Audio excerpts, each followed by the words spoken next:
Salam. Bugün ABC Akademiyanın sınaq toplusundan olan sınaq 26-nın 15-ci sualına baxırıq.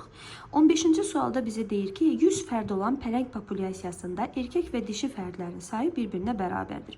Əgər erkəklərin onu X xromosomu ilə ilişikli olan resessiv bir xəstəliyə malikdirsə, bu populyasiyada olan xəstə fərdlərin cəmini tapın. Deməli, bizə ümumi 100 fərd olduğunu deyir və mən bu 100 fərddən də baxıram ki, 50-si dişidir, 50-si də erkəkdir. Və buradan bizə deyir ki, onu X xromosomu ilə ilişikli olan resessiv bir xəstəliyə malikdir və erkəklərin onunu deyir. Erkəklərin onunu dediyi üçün dişilərin artıq mən sayını, yəni xəstə olanların sayını bilmirəm. Ona görə tez erkəklərdə necə idi xəstəliyi daşıyan fərdlər? X, deməli balaca H və Y. Və mən buradan tez balaca H-ın rast gəlmə tezliyini taparam.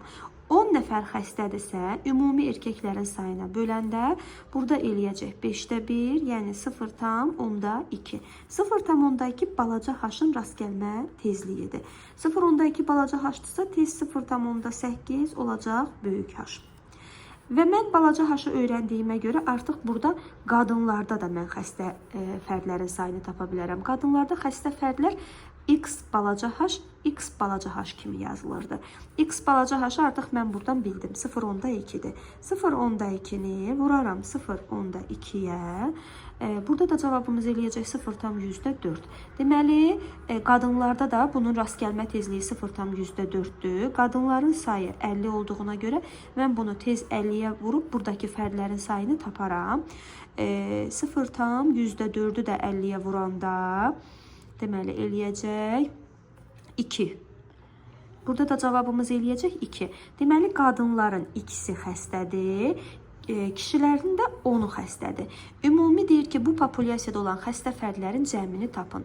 Xəstə fərdlərin cəmi 10 buradan, 2 buradan, cavabımız eləyəcək B variantı 12.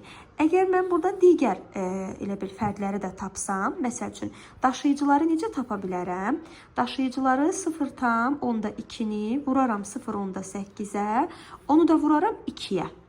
Daşıyıcıların sayını tapmaq üçün və yaxud sağlamları tapmaq üçün də 0,8-i vuraram 0,8-ə. Bu deməli 0,64 eləyər. Bu da 0,32 eləyər. Bunları da toplayanda ümumi, yəni hamısının cəmi gəlir 1-ə çatır. Yəni bizə burada xəstələrin sayını soruşduğu üçün biz yalnız xəstələrin sayını tapırıq. 10 nəfər erkəklərdədir, 2 nəfər də dişilərdə. Cavabımız eləyəcək 12.